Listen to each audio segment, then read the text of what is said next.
Mesdames et messieurs, bonjour. Alors je vais rapidement, je vais rapidement me présenter, excusez-moi. Je suis Frédéric Bourdin, je suis le mari d'Irena Bourdin, la gérante du tunnel de l'amour.com. Donc oui, .com, j'aime bien le point. Et donc je suis là pour vous présenter un peu l'Ukraine. Puis oui, pour vous dire que HK, il y a beaucoup de conneries. Non. D'ailleurs, voilà, hein, j'ai toujours des documents, vous le savez maintenant, comme c'est à me connaître. Donc, on va parler de la communauté sur Viber. Important, très très important pour vous, messieurs. Donc, vous venez nous rejoindre, vous verrez, il y a plein de réponses à vous. Toutes vos questions, il y a des réponses. C'est gratuit. On est bien d'accord, on n'est pas chez HK, c'est gratuit. Donc, vous venez nous rejoindre, on vous répondra à toutes vos questions. 10 messieurs partageront aussi c'est leur expérience en Ukraine, en Russie aussi, également en Biélorussie, s'il y a ces messieurs qui veulent venir, bah qui viennent, hein, les portes sont grandes ouvertes. Vous aurez aussi des anciens clients HK, et oui, bah oui, oui, oui, qui sont tout fâchés, puis qui viennent s'exprimer aussi sur la communauté pour exprimer leur mécontentement de ce qui se passe comment ça se passe chez HK. Ça, je pense que c'est important aussi de venir voir un peu avant de signer un beau contrat chez Mister Hong Kong, où vous n'aurez aucun recours s'il y a un problème. Et puis, d'ailleurs, même, je pense, même les Canadiens, je crois. Hein. Voilà, comme c'est inscrit au registre du commerce en Hong Kong, je pense que même les Canadiens, à part aller lui toquer à la porte pour lui exprimer votre mécontentement, je suis même pas sûr que vous aurez recours au Canada. Je sais pas comment les lois sont faites au Canada, mais j'ai même des doutes en tant que Canadien que vous arriviez à avoir un recours, étant donné que sa société est à Hong Kong. Après, je sais pas comment ça se passe. Là, je pourrais pas vous dire, mais pour la France, ça c'est clair qu'il y a rien, vous pourrez rien faire. Donc, vous avez aussi le mois d'août, Dnepropetrovsk. J'y serai à partir du 14. Donc, si vous souhaitez venir me rencontrer, être coaché et avoir quelques rendez-vous avec ces dames. Donc, Irina vous fera, au lieu de 150 euros, vous fera voilà, une offre généreuse, je pense, de sa part, à 100 euros. Et elle pourra et vous pourrez rencontrer des dames de Dnepropetrovsk. Et vous savez qu'il y a aussi le voyage de groupe à partir du mois de décembre. Je vous rappelle quand même que ça bouge déjà. Eh oui, on est au mois de juillet et la communauté commence déjà à bouger. Oui, oui, par rapport à que les messieurs veuillent déjà se rendre au mois de décembre. Donc nous connaissons déjà les prénoms de ces messieurs qui souhaitent aller au mois de décembre à Tchernovtsi. Donc bien sûr, ce seront eux les priorités, les prioritaires. Ce sont ces messieurs qui, bien sûr, leur place est déjà, voilà, il n'y a aucun souci. Donc je vous rappelle quand même que 6, pas plus, on n'est pas chez HK, ça sera pas 10. Hein, on n'est pas en colonie de vacances, ça sera 6, pas plus. Donc voilà, et déjà, il y a déjà des places de prise par certains messieurs de la communauté. Après, vous faites comme vous voulez, hein, si vous voulez. Parce que Monsieur HK vous fait une belle remise,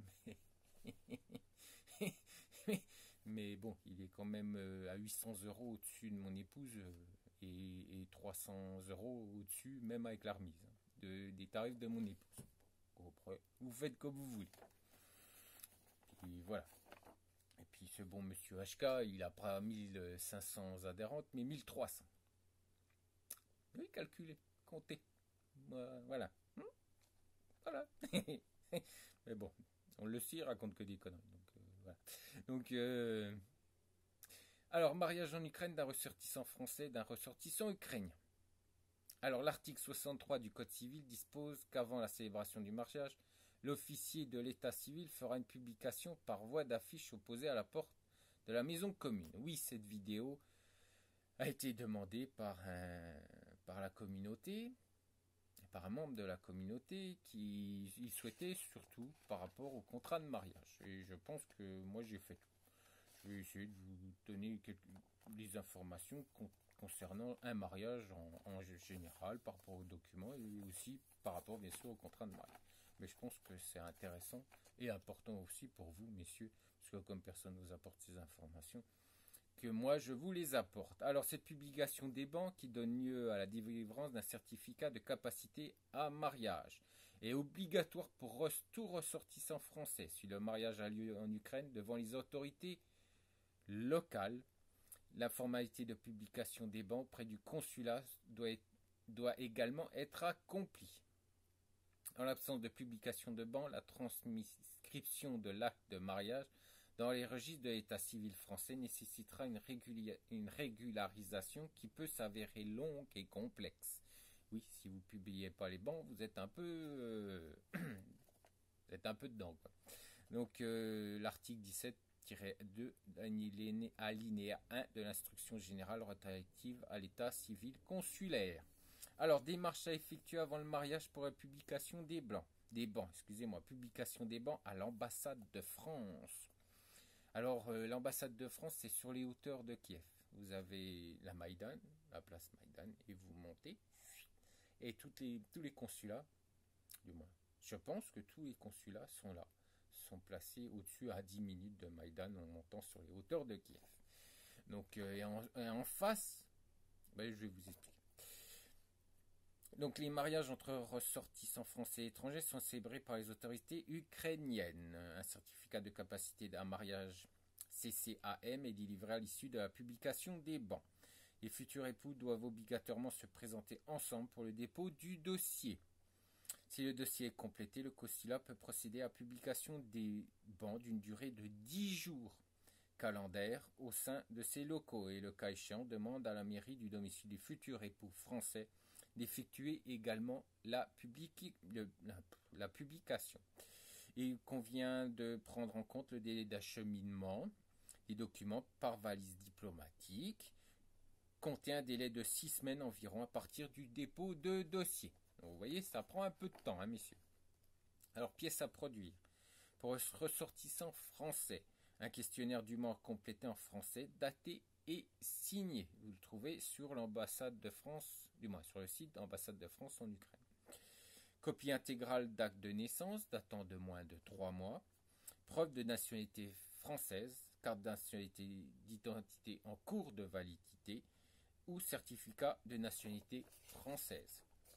Alors, justificatif de domicile, personne divorcée, si vous êtes divorcé, si la mention du divorce ne figure pas en marge de l'acte de naissance, remettre une copie de l'acte de mariage portant la mention du divorce ou présenter le livret de famille portant cette mention. Personne veuve, acte de décès du conjoint ou son acte de naissance portant la mention du décès ou livret de famille mentionnant le décès. Pour les sortissants ukrainiens, l'acte de naissance original, certificat de divorce ou jugement, acte de décès du conjoint, le cas échéant. Copie du passeport ukrainien, toutes les pages comportant le tampon mentionnant le domicile ou attestation de domicile délivré par le service des migrations. Attestation de célibat, déclaration à effectuer chez un notaire. Vous avez un notaire juste en face du consulat. Le consulat est là, traversez, vous avez le notaire qui est juste en face. En cas de changement, à Kiev, je vous le dis bien.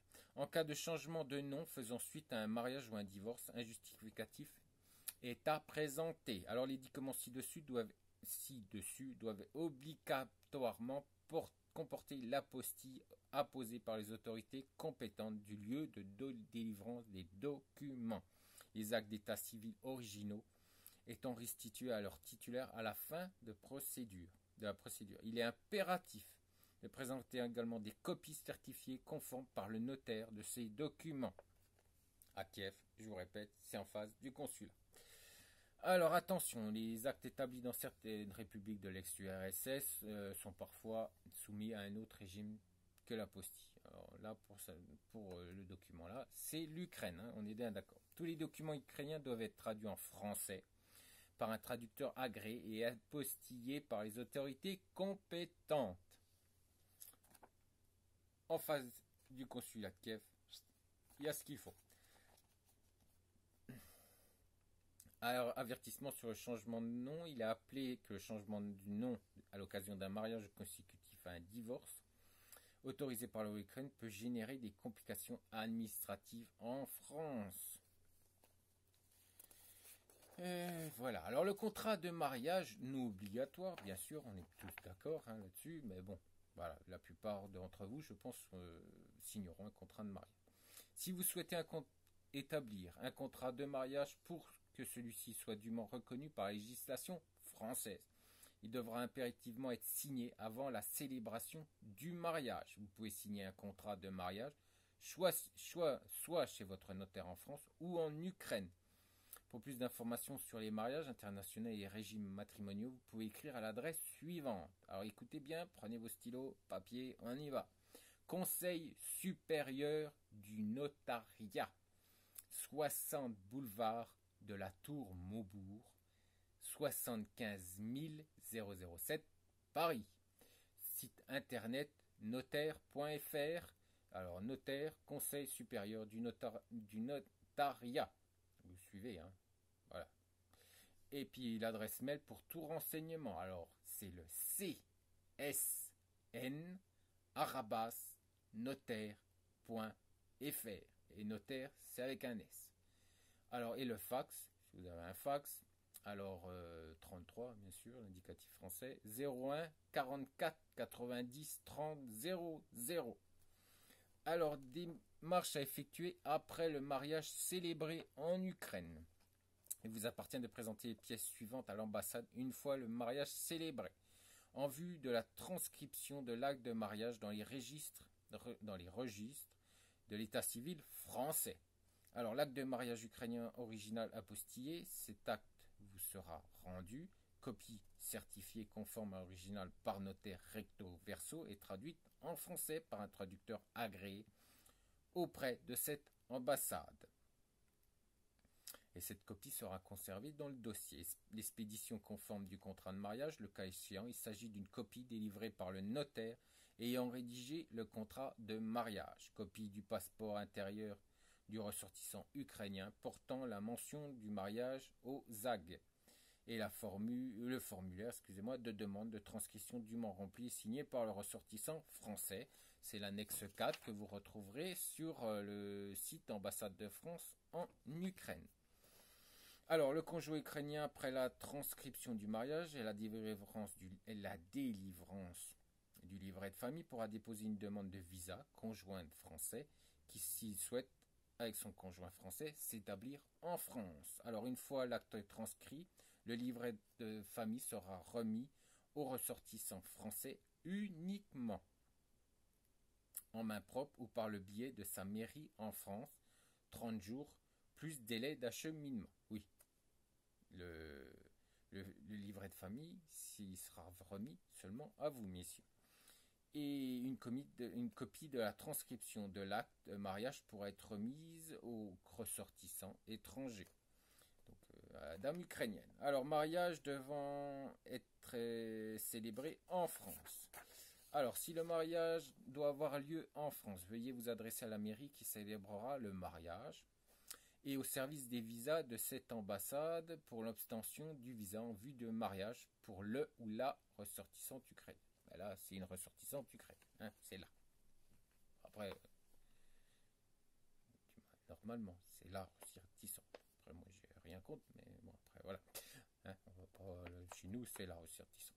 Alors, téléphone 00 380 44 590 36 00. Fax 590 36 24. Alors, courrier électronique. On note, messieurs, visa avec un S. Point. Kiev. En bas, ANBA, arabas, diplomatie.gouv.fr. Alors, l'annexe 1, pour nous écrire depuis la France, ministère de l'Europe et des Affaires étrangères. On note, ambassade de France en Ukraine, 13 rue Louveau, 92 438, Châtillon, CEDEX. Depuis l'Ukraine, ambassade de France en Ukraine, 39 rue Retarska, j'appelle REIT ARSKA 0 1901 Kiev. Téléphone, alors entre parenthèses 00384 44 590 36 00. Fax, entre parenthèses 00380 44, on ferme la parenthèse, 590 36 24. Courrier électronique, on note admin, alors ADNMIN, je répète ADMIN français.kiev en bas AMBA arabas diplomatie.gouv.fr. Votre adresse utile, ministère de la Justice, service d'enregistrement d'État, 15 rue Raskovoï, Kiev. Téléphone 044 233 65 10 et ministère des Affaires étrangères ukrainien, département consulaire, 2 rue Veliska, Zitominska, Kiev. Téléphone, entre parenthèses, 044 238 15 15. Et le ZAC central de Kiev, 11 Prospect, Périmoi, téléphone, entre parenthèses, 044 et ensuite 236 0071. Donc si vous avez bien sûr besoin de ces adresses, parce que je ne vous les ai pas toutes, je vous les ai pas toutes, on est bien d'accord, mais vous allez sur la communauté et puis on vous les donnera, il n'y a aucun problème. Donc contrôle de validité des mariages. Alors de nouvelles mesures ont été prises par la loi 2006-1316 du 14 novembre 2006, visant à renforcer les dispositions existantes afin d'améliorer l'équilibre entre le respect de la liberté matrimoniale et la protection de l'institution du mariage. Alors cette loi renforce les formalités préalables au mariage. Pour les mariages célébrés en France, obligation pour les candidats au mariage de justifier leur identité, nouvelles modalités d'audition des futurs époux en cas de doute sur la réalité de leur intention matrimoniale. Oui, pour les mariages blancs, on est bien d'accord.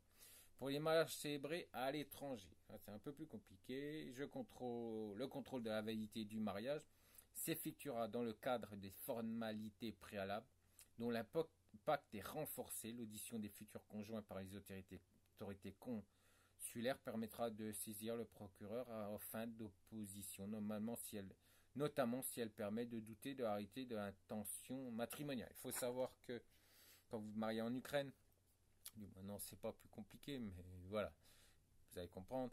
Vous allez au consulat et il y aura un petit entretien avec monsieur et madame. Et puis pour essayer de comprendre, si tout se passe bien, elle va vous poser aussi des questions, comment vous êtes rencontrés, plein de questions par rapport à votre vie, par rapport à votre vécu ensemble. Donc voilà. Puis des fois elles sont sympas, puis des fois pas du tout, soyons clairs. Et puis il faut savoir aussi que la dame devra aussi passer un petit test de français.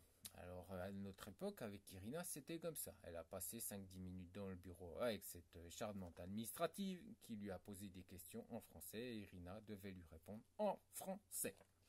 Oui, c'est pour ça l'intérêt d'apprendre le français à ces dames. Oui, puis comme...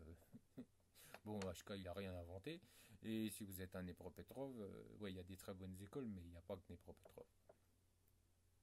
Mais demandez-moi, parce que... Bon, on s'est bien compris.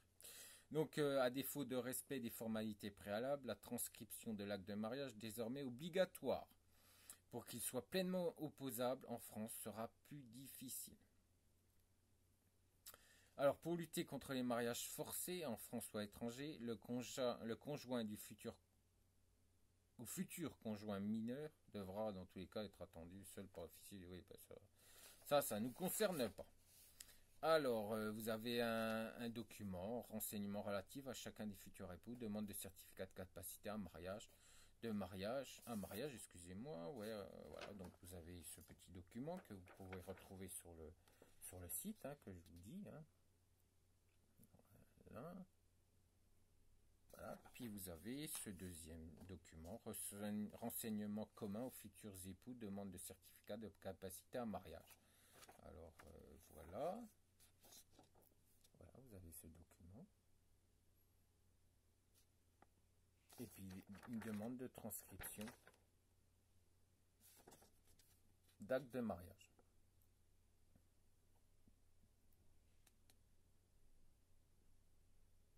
Bien sûr, on s'est bien compris que tous ces documents, bon, je vous ai fait vite fait.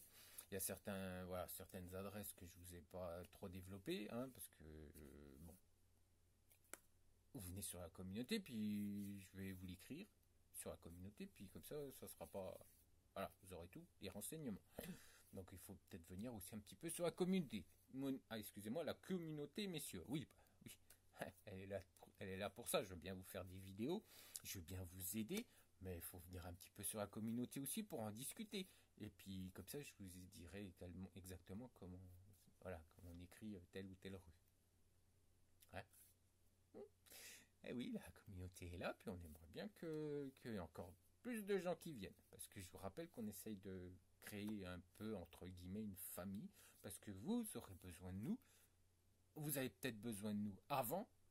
Vous aurez peut-être besoin de nous après. Mais vous avez besoin de nous. On va la refaire. Allez, on la refait. Vous avez besoin de nous avant. Vous avez besoin de nous pendant. Et vous avez besoin de nous après. Oui, j'ai eu un peu de blanc. Bon, j'ai eu un petit blanc. Oui, vous avez besoin de nous. Parce que cette aventure en Ukraine, si vous ne connaissez pas l'Ukraine, eh ben, ouais, il y a plein de pièges. Et puis, grâce à nous, il n'y aura plus de pièges. Parce que vous saurez tout sur tout. Allez, je vous rappelle qu'il y a des dames charmantes qui attendent. Elles attendent.